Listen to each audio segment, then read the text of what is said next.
I recently stopped at a busy intersection and saw a homeless man standing there with a sign, "Help me, I lost everything." And he was so desperate.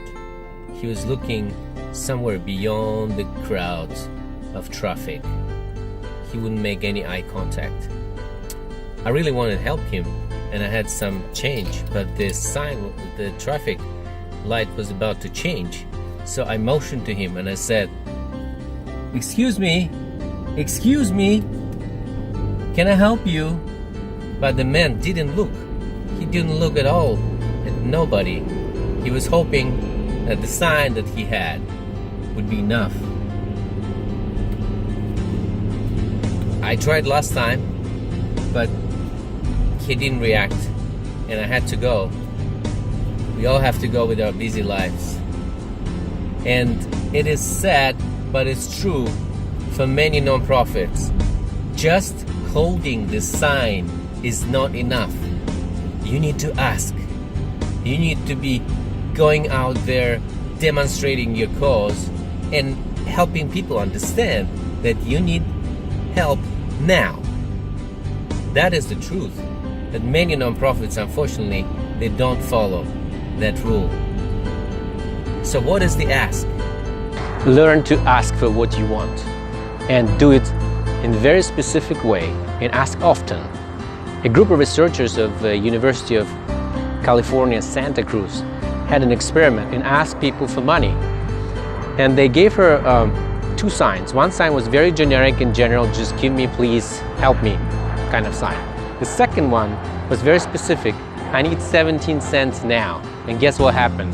In the first case, only 22% people gave an average of 50 cents.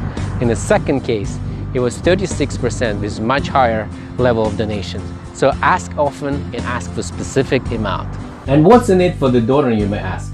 Well, Arthur Brooks, the author of a book on charitable giving, stated in his research that when he looked at the data, he realized that donors benefited not only morally, but also monetarily. And how would you interpret this type of data? According to research by Harvard University, University of British Columbia, the donors feel themselves like problem solvers, and that makes them happier. Now that we understood that we need to ask and ask often, and that will make us happier in our life, we gotta go to one of the most important acts of a fundraiser. That is the ask itself. How do you prepare for the donors meeting? Of course, you have to learn as much as you can about every donor prospect that you meet, because after all, they're opening the doors for you and they want you to be prepared. In my own experience, I always ask for the concrete amount, because you show your preparedness, your research, and your understanding of donor giving history. You should project all the energy, all the power, all the belief in your nonprofit so that donor trusts you right away. Yes, you may say, is that it? No, the sacred moment is just begun. So what would you do next?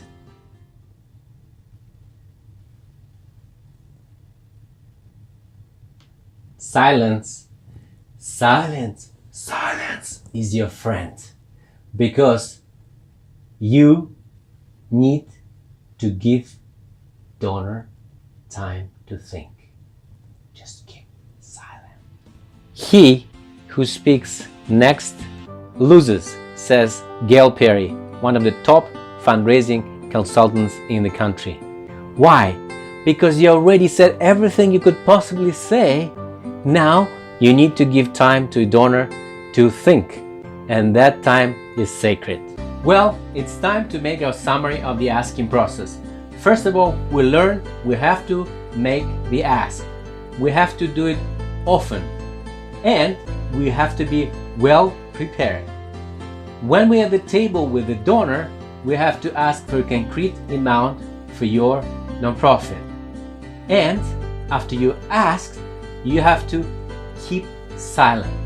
After you've heard your answer, thank your donor and go on with your life. Continue, keep pushing, and make your ask today.